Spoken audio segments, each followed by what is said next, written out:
This review is long overdue and I apologize that I haven't come out with a video in the last few weeks. My family and I was out sick and it took us a while just to recover. Well, enough with the sob story. Let's go ahead and go into the review. Oh, one more thing. If you could do me a favor by hitting that like button and that subscribe button, I greatly appreciate it. Without further ado, let's go ahead and kick into the review. This is Hisense's first mini LED TV, the U8H. This TV is not perfect, but at the price, the U8H TV should be on your list of TVs to buy within this price range. This TV is packed with full of features that would make any potential buyer happy. So I have the 65-inch UAH that has over 500 local dimming zones. It supports Google TV OS system.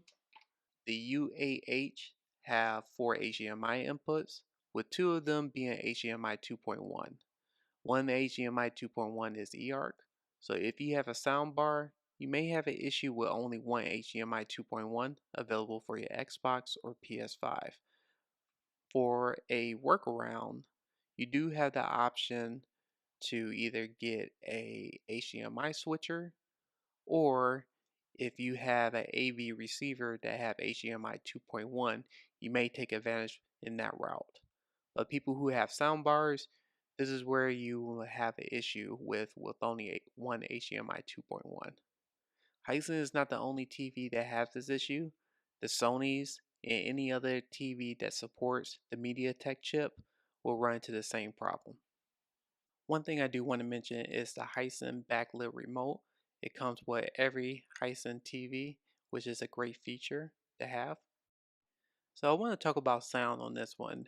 On the Hisense U8H, I could say when it comes to TV speakers, this is a great TV when it comes to sound.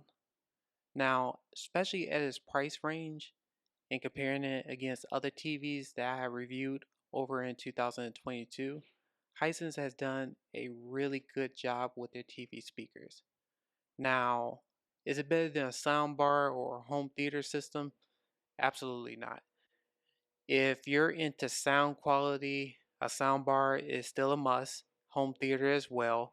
But one thing I did want to mention about when it comes to just the TV speakers itself is a really good TV.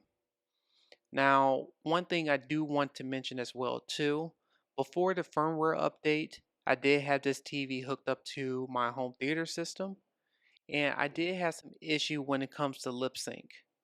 With the latest firmware update, Hisense did address that lip sync issue, especially when you have everything connected to an eARC. So I just want to throw that out there because I am into home theater. I'm very much into audio, and I think Hisense that to address something like this is a huge positive if you plan on hooking this up to a soundbar or any type of external devices like a home theater system. This is something that was addressed, and I am thankful that they did a good job with this. Now, next thing I'm going to talk about is the picture. The UAH supports Dolby Vision, HLG, HDR10, and HDR10 Plus, which supports more than Sony, Samsung, and LG, which is a huge benefit for Hisense supporting HDR10 Plus. I really wish that LG and Sony and even Samsung does the same thing where it support both Dolby Vision and HDR10 Plus, because you never know how this whole content format is going to go, but having the option to have both is a huge benefit for Hisense. Now, circling back to Dolby Vision. When I first received the UAH, the Dolby Vision was broken, where the picture was completely unwatchable. When I mean unwatchable, the picture was completely washed out. When I'm talking about the black bars was gray, the anything within the content was gray. It was pretty much unwatchable, and I had to go ahead and disable Dolby Vision and just watch HDR10 or HDR10 Plus. However, Hisense did come out with a firmware update, and I am happy to report that they did fix Dolby Vision, which is phenomenal. So anybody who is on the fence and thinking about getting this TV, thinking that the Dolby Vision doesn't work, think again. With the latest firmware update from Hisense, they have completely fixed Dolby Vision issue. So let's talk about the UAH picture. When it comes to sheer brightness, no TV in its price range can compete. The UAH deliver good overall picture image quality. The blacks are inky, not absolutely black, but it does a good job. When watching content, you do see a slight glow with the black bars. If I didn't have the TV next to my 85-inch X95K, I wouldn't have noticed it. But I thought I will put this in a review just to give my honest feedback when it comes to blacks.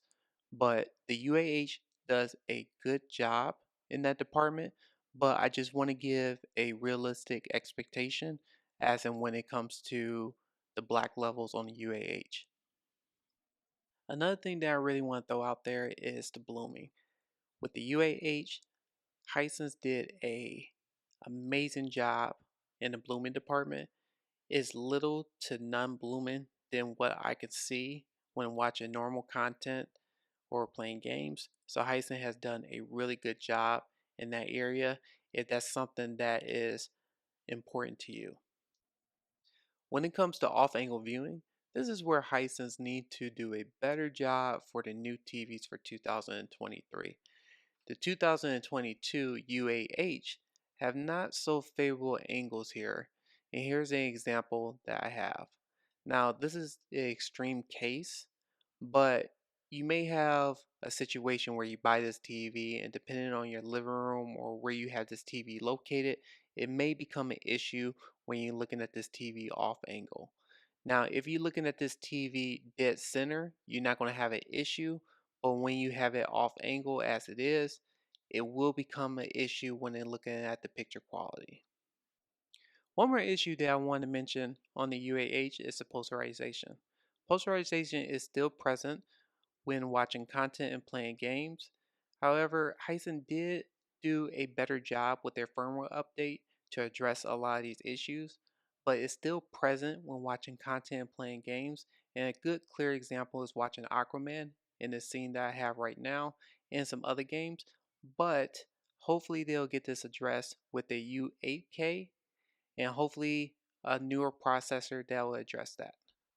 So let's talk about gaming. Hisense has two HDMI 2.1 that support 4K 120. They support pretty much every single format when it comes to gaming except for Dolby Vision at 120 4K at 120 Hz. However, when it comes to playing games, Hisense did come out with a firmware update where they addressed a lot of the posterization issue, which is a great job, but they did split the picture setting from text clarity and picture quality. Now, with the picture quality and the text clarity, you do get a benefit for one other, but you don't have them combined.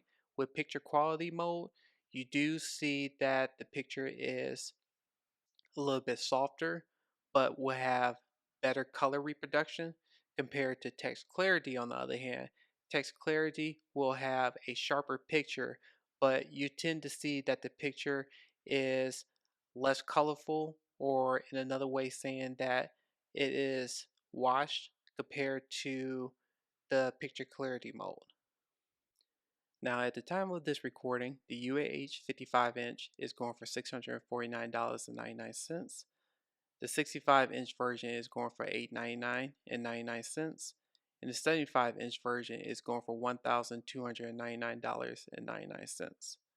Now, overall, at this price range, no other competitors can beat this. Hisense has done a really good job with the UAH. The only thing that I would like to see for the 2023 version is a better processing when it comes to the posterization, better when it comes to the gaming area. Picture wise, I think they're almost there when it comes to the picture quality.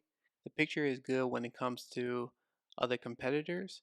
However, I would like to see Hisense really address the off angle viewing when it comes to their TVs for 2023. Also, I would like to add there is some motion issues when it comes to watching certain content, but overall, if anybody who buy this TV will be very happy with it. Let me know in the comments of what everyone think about the UAH review. I appreciate everyone who take their time to watch this video. Please hit that like and that subscribe button. I greatly appreciate it. Until next time, I'll see everyone on the next video. Take care. Bye.